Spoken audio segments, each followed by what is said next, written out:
250 সিসির কারণে R15M দাম কমতেছে। আশা করি ভবিষ্যতে আরও দাম কমবে আশা করা যায়, কারণ বাংলাদেশে এখন দুইটি ব্র্যান্ডের বাইক অ্যাভেলেবেল হয়ে গেছে। দুইটি ব্র্যান্ড বললে ভুল হবে, তিনটি ব্র্যান্ড। রয়্যাল এনফিল্ড একটি ব্র্যান্ড 350 সিসির বাইক অ্যাভেলেবেল করে ফেলেছে, এবং সুজুকি কোম্পানি আপনার 250 সিসির বাইক অ্যাভেলেবেল করেছে দুইটি মডেল, প্লাস বাজাজ কোম্পানি 250 সিসির বাইক অ্যাভেলেবেল করেছে।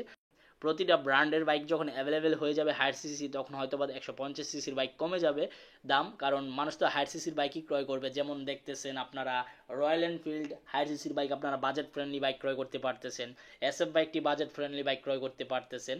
তো এই জন্য হয়তো বা মানুষ এখন হায়ার সিসির বাইক ক্রয় করবে, বাট বর্তমান দাম কমতির দিকে, আর ভবিষ্যতে আরও দাম কমলে আমাদের সবার জন্য খুবই ভালো হবে। তো যাই হোক, বর্তমানে R15M বাইকের দাম কত চলতেছে সেটা আজকের ভিডিওতে আমি বলে দিচ্ছি।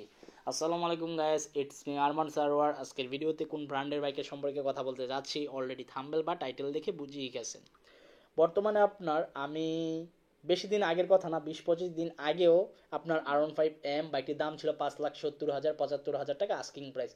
এখন বর্তমান বাজারে কিছু কিছু শোরুমে 5,50,000 টাকা আস্কিং প্রাইস চলতেছে R15M BS7 বাইকটি। আবার আরও অন্যান্য কিছু শোরুমে দাম চলতেছে 5,40,000 টাকা আস্কিং প্রাইস। কোনো কোনো শোরুমে 5,50,000, কোনো শোরুমে 5,40,000 টাকা আস্কিং প্রাইস চলতেছে। তো যেহেতু আস্কিং প্রাইস এখন কমতির দিকে, অর্থাৎ ডাউনটের দিকে বা ডিগ্রেসের দিকে, তো আপনারা অবশ্যই 5-6টি শোরুম যাচাই বাছাই করবেন, বিকজ 5-6টি শোরুম যাচাই বাছাই করলে আপনারা বুঝতে পারবেন কোন শোরুম থেকে বাইকটি ক্রয় করা আপনার জন্য ভালো। তো এই ছিল আজকের ভিডিওর আপডেট ইনফরমেশন R15M বাইকটি সম্পর্কে। দেখা হবে ইনশাল্লাহ পরবর্তী ভিডিওতে। আশা করি আজকের ভিডিওটি আপনাদের খুবই ভালো লাগছে। পরবর্তী ভিডিওতে কোন ব্র্যান্ডের বাইকের সম্পর্কে কথা বলবো অবশ্যই কমেন্ট বক্সে কমেন্ট করে জানাবেন। আর অবশ্যই এইভাবে আমাকে সাপোর্ট করে যাবেন, ভবিষ্যতে এইভাবে সাপোর্ট করে যাবেন ইনশাল্লাহ। সুস্থ থাকুন, ভালো থাকুন এবং সেফটি রাইড করেন। আল্লাহ হাফেজ।